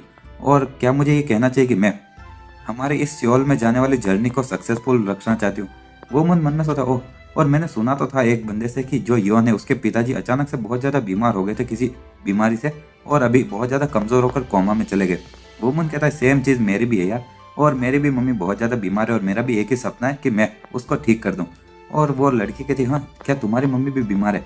और शायद हम दोनों एक ही तालाब की दो मछलियों जैसे नहीं? वो मन कहता कि हाँ लगता तो है। और इसी के साथ में वो लोग जब बात कर रहे होते हैं और अचानक से जब घोड़ा गाड़ी के नीचे एक पत्थर आता है तो वुमन के वो शर्ट के अंदर से छोटा सा टाइगर का बच्चा बाहर निकल जाता है। और वो लड़की कहती हे भगवान, और ये कितना क्यूट है, क्या ये टाइगर है? वुमन कहता है कि हाँ ये। तो वो लड़की कहती जरा यहाँ पर आओ तुम क्यूट बच्चे। और वो टाइगर को ले लेती है और वो कहती है कि क्या ये एक बेग गो है और आगे तुम्हें कहाँ से मिल गया? वुमन कहता है कि ये हम कुछ दिन पहले जब पहाड़ों के उधर से जा रहे थे तब मुझे मिला था और ये उसने अपनी माँ को खो दिया था और अकेला था और हम देखते हैं कि उसको भूख लग रही होती है, उस टाइगर का पेट बज रहा होता है। वो लड़की कहती है हे भगवान, और लगता है कि इसको भूख लग रही है और ये खाता क्या है? वुमन कहता है वो कुछ भी खा सकता है। वो लड़की कहती तो चलो तुम ये चीज़ खाओ और कुछ खिलाने लगती है। आगे हम देखते कोई कहता लेडी सियोन और हम लोग ऑलरेडी यहाँ पर गोरियन प्योंग तक पहुँच चुके। वुमन कहता ओह फाइनली। और हम लोग देखते कि वो लोग एक किसी टाउन में आ जाते। वुमन कहता ये बहुत ही ज़्यादा बड़ा टाउन है यार, और बस कुछ ही पल पहले हम लोग बस ऐसे जंगल में थे लेकिन अभी अभी यहाँ पर बहुत सारे लोगों की भीड़ आ चुकी है। और वो लड़की योन कहती है ऐसा इसलिए क्योंकि ये जगह बहुत ही ज़्यादा इंपॉर्टेंट है और स्पेयर डीमन और साथ ही में जोंग वांग, मतलब कि जो वो बंदे ने हमारे वुमन को वो मार्शल आर्ट की गाइड दी होती है उसका दूसरा नाम जोंग वांग भी कहा जाता है, या फिर हम उसको पाम मास्टर बुलाएंगे तो थोड़ा आसान रहेगा समझने में। और आगे वो कहते हैं कि वो बहुत ही ज़्यादा खतरनाक लोग हैं और वो इतने ज़्यादा फेमस है और उनकी लड़ाई देखने के लिए ही ये सब लोग यहाँ पर आए हैं। और ये बहुत ही ज़्यादा रेयर अपॉर्चुनिटी है कि दो सबसे महान मास्टर के बीच की लड़ाई देखने को मिले, और ये नेचुरल है कि यहाँ पर सबसे बेस्ट लोग उनको देखने के लिए आए हैं। वो मन में सोचता है कि जो बिन बुलाया मेहमान था, मतलब कि बिना नाम का ट्रेवलर, और वो इतना ज़्यादा खतरनाक इंसान है, लेकिन आखिर मुझे किसके लिए चीयर करना चाहिए? और भले ही मैं उस स्पेयर डीमन से मिला नहीं हूँ लेकिन उसने मेरी जान बचाई हुई है। और आगे हम देखते हैं कि योन कहती चलो, और हमारी पार्टी यहाँ पर 2 दिन के लिए रुकेगी और तुम उस समय का अच्छे से इस्तेमाल करना। वो मन कहता मैं समझ गया और थैंक यू। और इसी के साथ में वो टाइगर वापस वुमन के कपड़ों में आ जाता है। आगे वो योन कहती है कि वो सच में टाइगर तुमसे काफ़ी ज़्यादा अटैच हो चुका है और उसका नाम क्या है? वुमन कहता मैंने अभी तक कोई नाम डिसाइड नहीं किया है। और योन कहती कैसा रहेगा कि तुम उसका नाम व्हाइट टूथ रखो। और वुमन कहता क्या ऐसा इसलिए क्योंकि उसके अभी बाल थोड़े सफ़ेद है इसलिए? तो योन कहती हाँ बिल्कुल। वुमन कहता लेकिन इसका नाम तो सिल्वर टूथ रहना चाहिए नहीं? और क्योंकि मैंने सुना है कि जब ये लोग बड़े हो जाते हैं तो इनके जो बाल होते हैं वो ग्रे कलर के हो जाते हैं।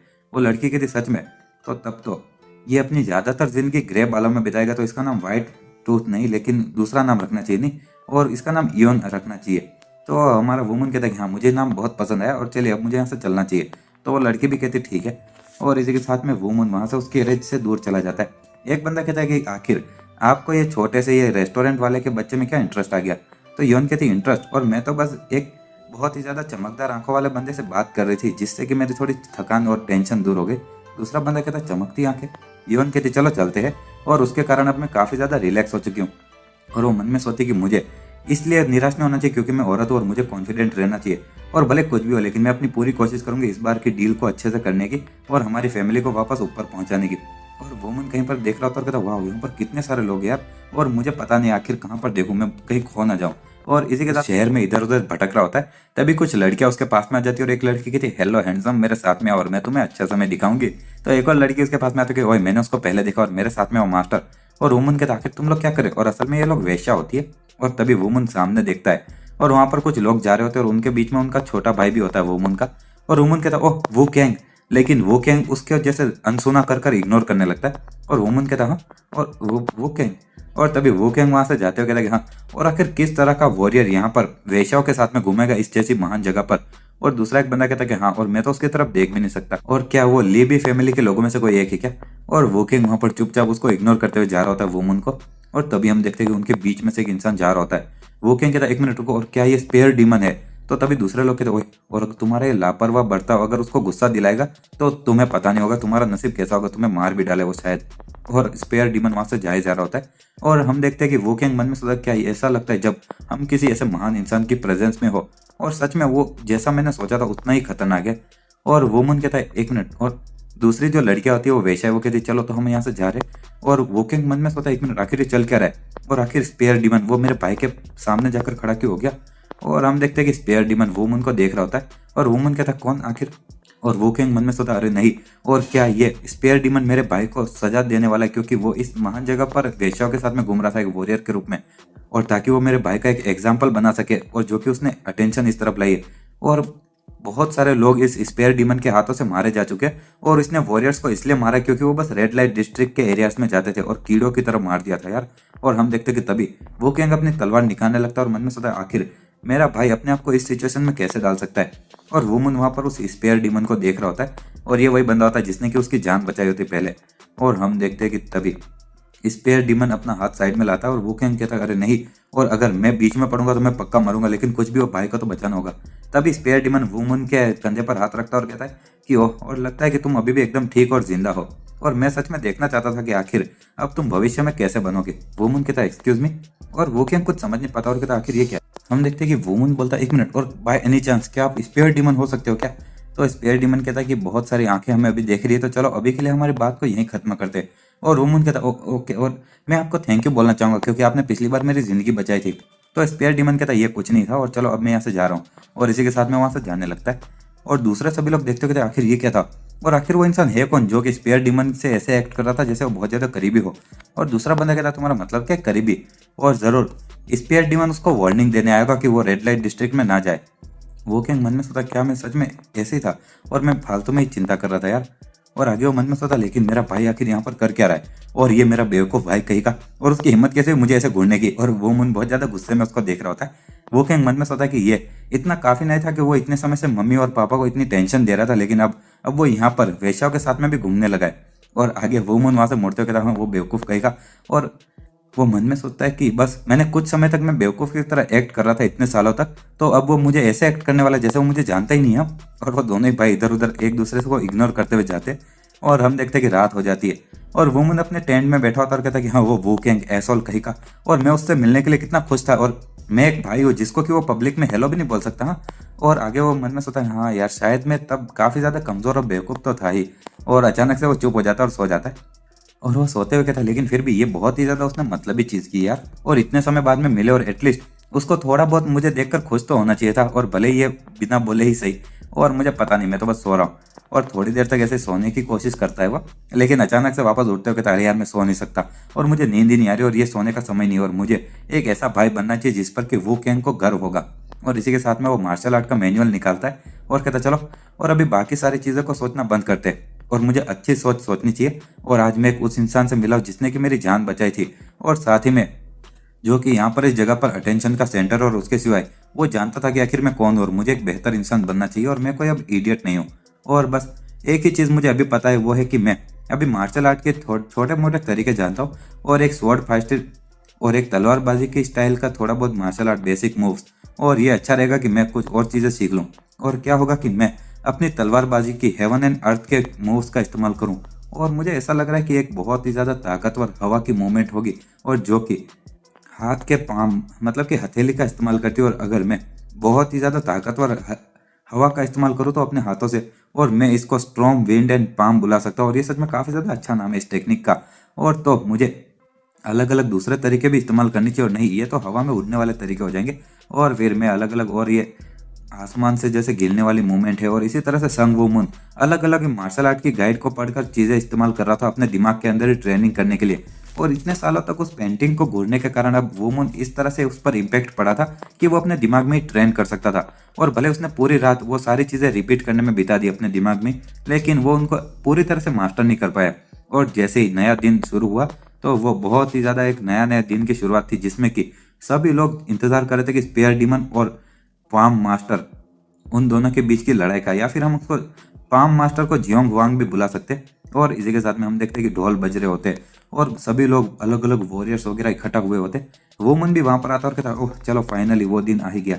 और वुमन सामने देखता है तो उसको उसका भाई वो किंग दिखता है और वुमन उससे मुंह मोड़ लेता है और वो किंग भी गुस्सा हो रहा था वो देखकर। और तभी हम देखते हैं कि जो योन होती है वो वहां पर खड़ी होती है। उसका अंकल कहता है कि हम लोग हमारे किसी भी तरह की डील कर नहीं पाए जिससे हमें प्रॉफिट हो। और योन कहते हैं कि यहाँ तक कि मैं उस इंसान से भी बात कर रही थी जो कि उन सब में नंबर 15 पर है, लेकिन उसने भी मुझे रिजेक्ट कर दिया। और उसका अंकल कहता है ये तो बेकार चीज़ है नहीं। और योन मन में सोचे कि अगर कोई एक भी चीज़ हमारे साथ में बात करने के लिए तैयार हो जाता है यार, और मेरे पास में कॉन्फिडेंस है कि मैं दूसरों से ज़्यादा अच्छा काम कर सकती हूँ, लेकिन हमारे परिवार इतना कैसे गिर गया।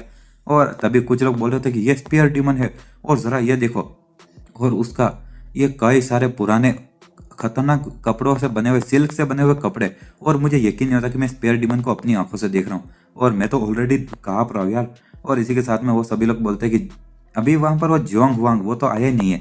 और वुमन वो देखते हो कहते हैं कि वाह, और ये सच में काफ़ी ज़्यादा बड़ा फिगर है, और भले वो बस ऐसे खड़ा है लेकिन फिर भी मैं उसकी ताकत को महसूस कर सकता हूँ।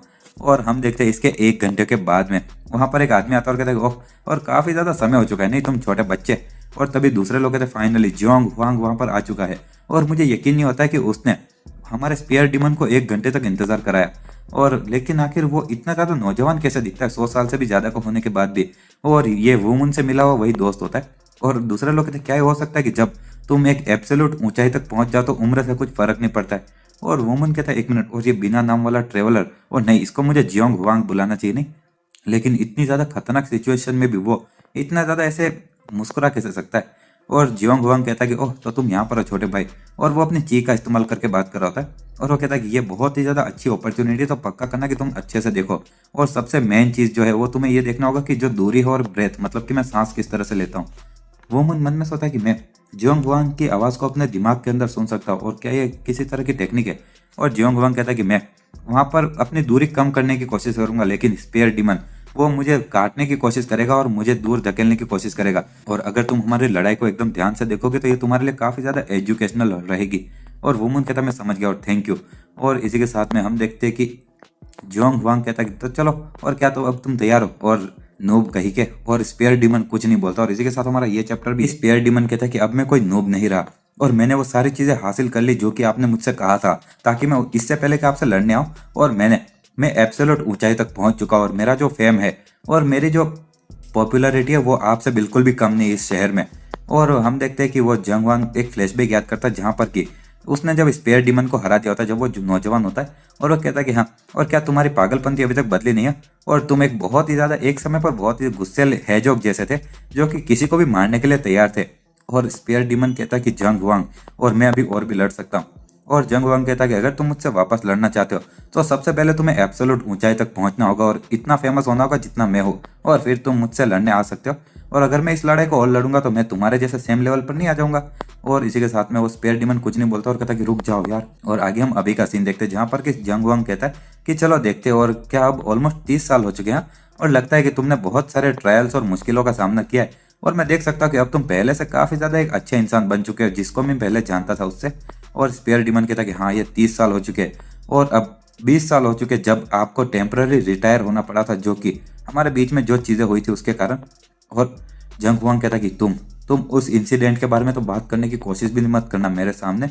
और स्पेयर डीमन कहता है कि अगर तुम यही चीज़ चाहते हो तो क्यों ना तुम भी अपना मुंह बंद कर लो। और इसी के साथ में वो अपने ऊपर से कपड़ा हटाता है और हम देखते हैं कि उसके पीछे एक छोटा बच्चा भी होता है, और वो छोटा बच्चा उस कपड़े को लेकर साइड में भागता है। दूसरे लोग कहते हैं क्या, और उस सिल्क के कपड़े के अंदर एक बच्चा भी छुपा हुआ था क्या।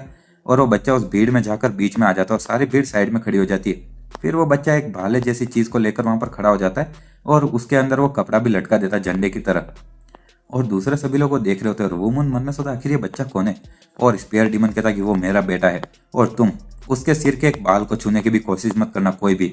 और दूसरे सभी लोग कहते हैं हाँ क्या, और स्पेयर डीमन का एक बेटा भी हो रही है तो शॉकिंग है यार। और मुझे लगा था कि वो इस दुनिया में उसके पास में कोई नहीं होगा।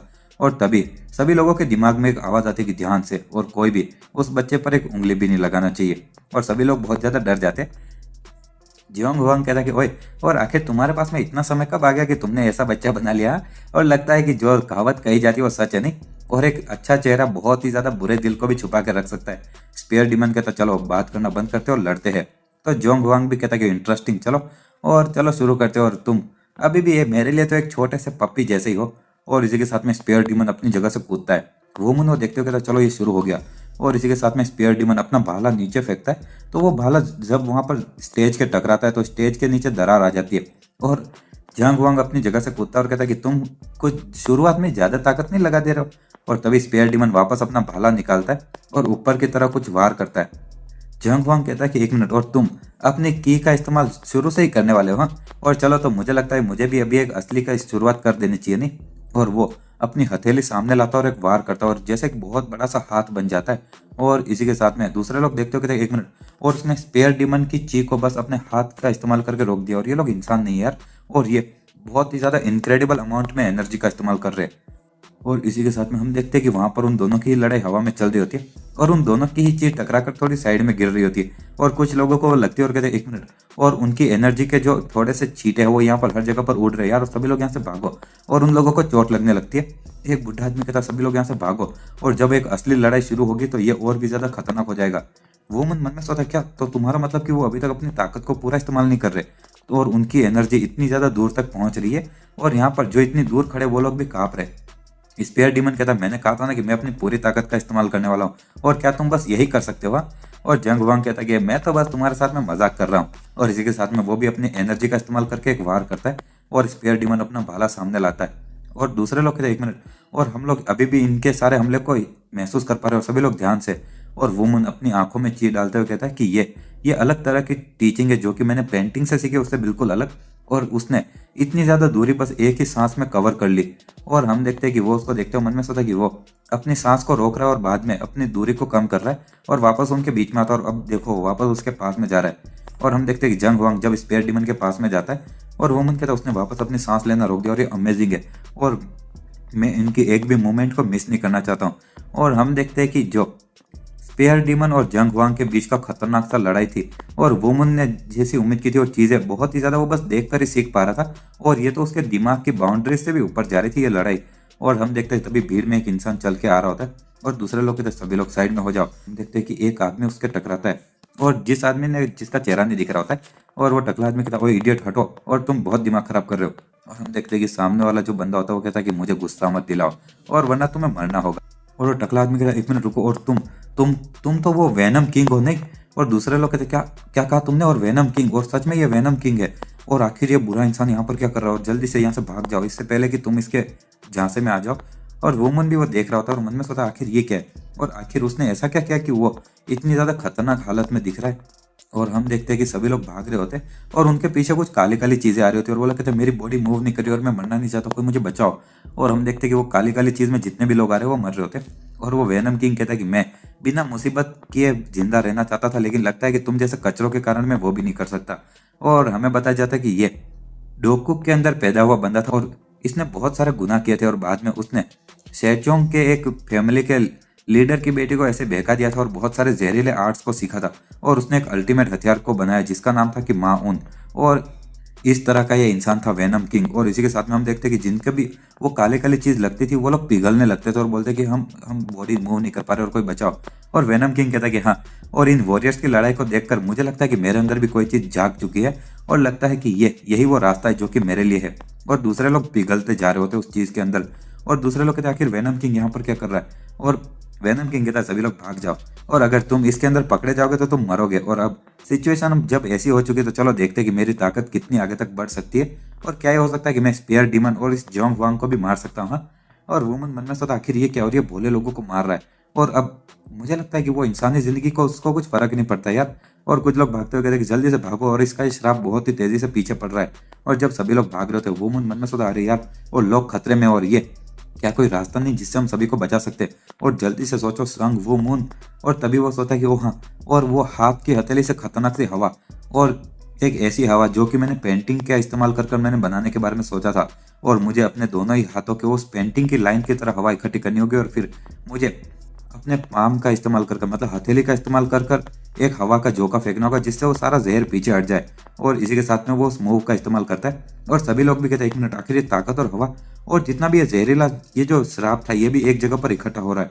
और हम देखते हैं कि जितनी भी वो काली काली चीज होती है वो सारी चीज उसी वेनम किंग की तरफ जाने लगती है, और वेनम किंग कहता है आखिर ये क्या है, और आखिर मेरा जो श्राप है वो मेरी तरफ वापस क्यों आ रहा है। और वुमन मन में सोचा कि मैं इस हवा का इस्तेमाल कर रहा था ताकि मैं इस श्राप को उसी एक जगह पर इकट्ठा कर सकूं।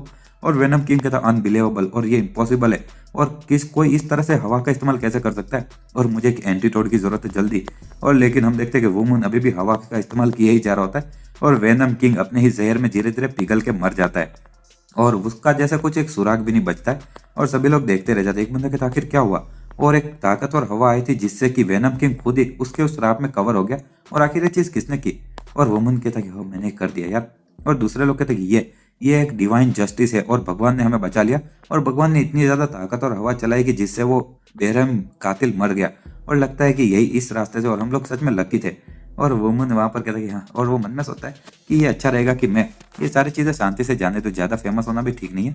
और इसी के साथ हमारा ये चैप्टर भी यही खत्म होता है। अगर आपका वीडियो पसंद आती है तो लाइक शेयर एंड सब्सक्राइब कर देना। मैं डेली इस वीडियोस लाता रहता हूँ।